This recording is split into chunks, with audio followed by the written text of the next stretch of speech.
And here I am. Welcome to the show, Jacob Blaeser. Good job. Yes. Sick. You're the second most famous one, right? Because I Googled Jacob Blaeser and there's a different one. You know what? I don't know who this other Jacob Blaeser guy is in Georgia, but I feel like with some of the stories that I've even been a part of or written about, this guy must be super famous because I thought I should be for sure at least number 2 or 3 on Google. But yeah, he's a comedian, right? I think so. Yeah. Yeah. And well, anyways, because I was trying to find out more about you. You sent me some interviews and I was like, I don't really know anything about you besides you're from middle of nowhere, northern Minnesota, which is I can relate to. I'm from middle of nowhere, central Wisconsin. So you're from Brainerd. What's Brainerd like? Brainerd is full of lakes. You know, you always hear the Brainerd Lakes area, and I love it because it is off the beaten track a little bit. But golf courses, lakes, the old resort town, you know, that you see in movies, shows, all that stuff. The Hallmark Christmases.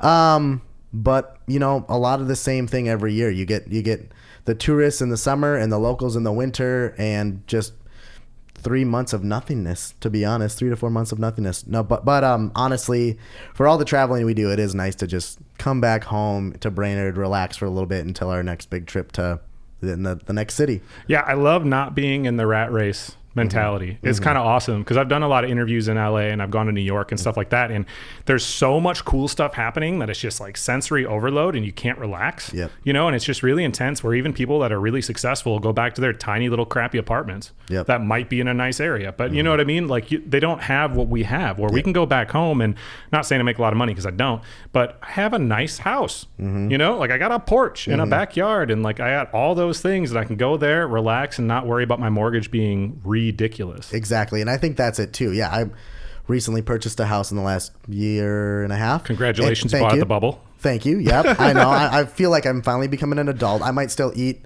Uncrustables and chicken tenders like I'm a kid, but you know what? At least I own a house. Yeah. So, but no, you're so right. Like, and you just have your friends there, you know, the people, you know, it gets, like I said, it gets a little repetitive, but I think repetition is okay in spurts. You know, my family's there, my friends are there, and honestly, I'm not the only one. I moved away for almost 10 years, moved to Minneapolis.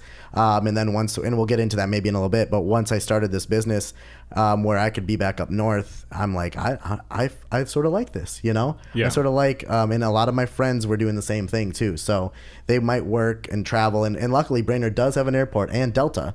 So we can fly right out of there. Free parking too. Let me just tell you. I just went to Australia for free thanks to Delta, so shout out. Dang, yeah, let's go Delta Sky Miles. Yeah, that's what I'm saying, but I want to actually get paid by Delta. Yeah. But anyways, no, Delta's dope. I think part of it is when you travel, you get this, like, it's a sensory overload, right? That's why when people go on vacation, they come back tired still. Right. And it's like if you go to Europe or something, everywhere you walk, everything that you see is new information that your brain is processing, even if it's kind of in your subconscious. Like, you don't care that it's a 7-Eleven there necessarily, but it's still, your brain is recognizing, oh, this is new, and it's mapping everything out, right? And it's kind of in your subconscious versus when you're at home, you kind of like fall into that zone of, whoa, was I just driving for half an hour? Yes. Like I kind of forgot because everything that you've seen is like you're just used to, which you don't want to be, like everything's a spectrum. You don't want to be in the space where you never discover anything new. But when you're in a place where you're always discovering new things, I think it almost sets you back from being creative and having the energy to do stuff anyways. You know, it's there for you, but you don't have the energy to do it because there's so much stuff going on. And that's so true. And a lot of our trips we take, I really, if we have the time, try to book that extra day of travel so I can learn about a new city, learn about a new culture. We were just in Nashville a couple weeks ago, I think I told you about, and I had never been, of all the places I've been, and with all the music we do, I had never been to Nashville, which is crazy. Wow.